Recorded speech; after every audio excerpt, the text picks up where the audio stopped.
उस स्त्री ने शादी का प्रस्ताव करने से पहले एक शर्त रखी। प्रस्ताव मतलब प्रपोजल को स्वीकार एक्सेप्ट करने से पहले एक शर्त रखी राजा शांतनु से, और कहा कि कभी भी उसकी किसी भी गलती या किसी बात के लिए वो अगर पूछेंगे नहीं, अन्यथा मतलब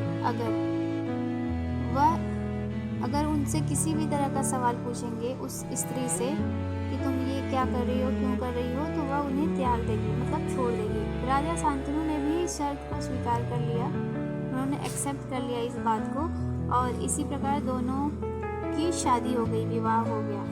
शांतनु और भूपति स्त्री के 8 पुत्र पैदा हुए। रानी ने अपने 7 पुत्रों को पैदा होते ही गंगा जी में प्रवाहित कर दिया, मतलब कि बहा दिया। जैसे ही पुत्र पैदा होते थे वो गंगा जी में ले जाके उनको बहा देती थी। 8वें पुत्र के समय शांतनु का संयम टूट गया, उनका पेशेंस खत्म हो गया। जैसे ही रानी ने बालक को पानी में डालना चाहा, शांतनु पीछे से चीख पड़े, तुम ऐसा नहीं कर सकती, वो चिल्लाए। तब वो रानी बोली, आप वचनबद्ध हैं, आपने मुझे प्रॉमिस किया था। ये उन्होंने उनको याद दिलाया। तुम्हें वचन देने वाला राजा एक प्रेमी था। उन्होंने कहा कि मैं उस समय तुमसे बहुत प्यार करता था, इसलिए मैंने तुमको वो प्रॉमिस कर दिया, बट अब मैं एक पिता बन चुका हूँ और तुम अपने 7 पुत्रों को पानी में बहा दी। मैंने कुछ नहीं कहा, परंतु मैं इसे मारने नहीं दूंगा। तुम कैसी माँ हो?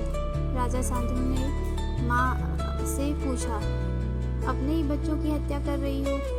महाराज, मैं इन बालकों की हत्या, इनको मार नहीं रही हूँ, इनका मर्डर नहीं कर रही हूँ, इन्हें मैं शाप मुक्त कर रही हूँ, इन्हें मैं कर्ज से फ्री कर रही हूँ। शाप?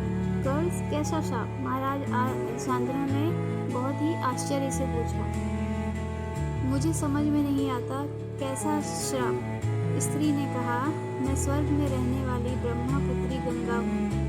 ब्रह्मापुत्री मतलब ब्रह्मा जी की पुत्री गंगा हूँ।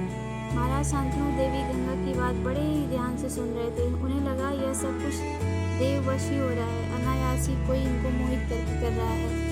परंतु उन्होंने पूछा, बालकों का क्या अपराध था? तुमने उन्हें पानी में क्यों बहा दिया?